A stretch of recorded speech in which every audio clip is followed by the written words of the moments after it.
Combat notes. Bombing. See that bomb falling to the ground and immediately taking out a dozen soldiers? There are many flights with hard training that made this happen.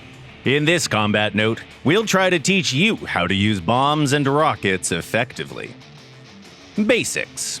Enlisted has multiple aircraft classes, and even fighters have suspended weaponry. You can check your arsenal by clicking on the aircraft in your squad. Here it is, your forward-firing and suspended armament.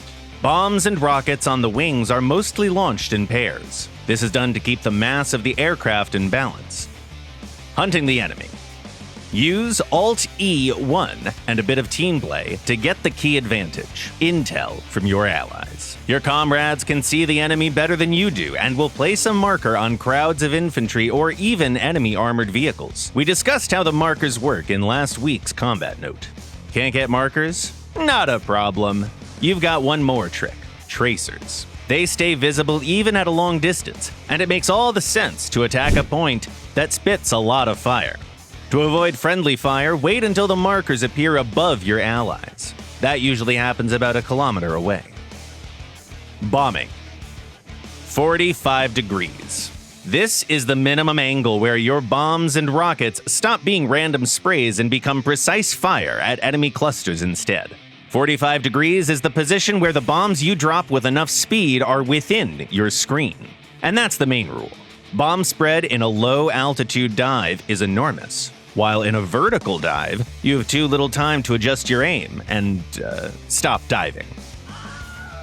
Right. For a 45-degree dive, 500 meters are enough. Speed is just as important, and the main goal here is to slow down the fall. The higher the speed, the greater the dispersion. Even the slightest movement of the stick will send your bombs to the wrong place. Don't be shy about using your wing devices. Flaps allow you to drop speed and get better maneuverability at low speeds. Attack aircraft usually have an air brake as well. Still, taking the thrust down to 0 is not a good idea. Keep it around 40. The engine takes a long time to increase RPM. And when you spot something resembling a concrete block in front of your face, you'll need your thrust ASAP. Lastly, how do you determine the right angle? Just look under your feet. When your target or a strategic point is near the pedals, you can start diving. Okay, that was some theory. Now let's practice. 45 degrees, an enemy tank, here we go. Keep the target at the bottom of the sights, like that. When the altitude reaches 150 meters, pull your nose up and drop the bombs as soon as the target leaves your sights. If you did it right, the bombs will fall within a few meters of the target. But don't worry if you missed. It's only a matter of practice. Keep in mind that bombs have a fuse delay, so sometimes it's better to throw them a few dozen meters ahead of a moving target. The enemy is unlikely to react on time anyways. Rockets. Some aircraft are capable of carrying rockets. Overall, the way you use them is pretty similar to bombs, but there's a few details to keep in mind. Rockets fly in a straight line for only a fraction of a second after launch, and then begin to fall in an arc. So it's better to use them at close range if you want to ensure that you hit the target. We're going to attack in the same way, at 45 degrees, putting our target a bit lower than the sights, like this. This way we can compensate for the fall of the rocket.